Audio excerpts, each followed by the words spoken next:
ที่สารกลางจังหวัดยโสธรนายชาญชัยสอนศรีวิชัยผู้ว่าราชการจังหวัดยโสธรพร้อมด้วยนางนันทพรสอนศรีวิชัยนายกเหล่ากาชาดและกับประธานแม่บ้านมหาดไทยจังหวัดยโสธรนำรองผู้ว่าราชการจังหวัดหัวหน้าส่วนราชการ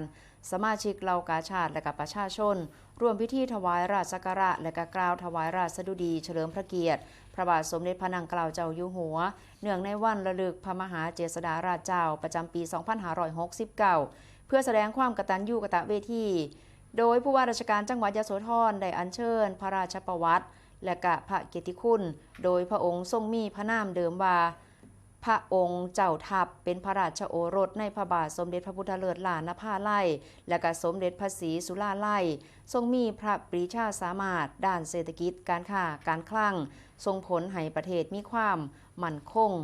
โดยทรงพระราชทานเงินถุงแดงเป็นทุนสำคัญของแผ่นดินพร้อมทั้งทรงทำนุบำรุงบ้านเมืองทั้งด้านการป้องกันประเทศและการทางพระพุทธศาสนาอันเป็นรากฐานสำคัญที่เฮ็ดให้ประเทศไทย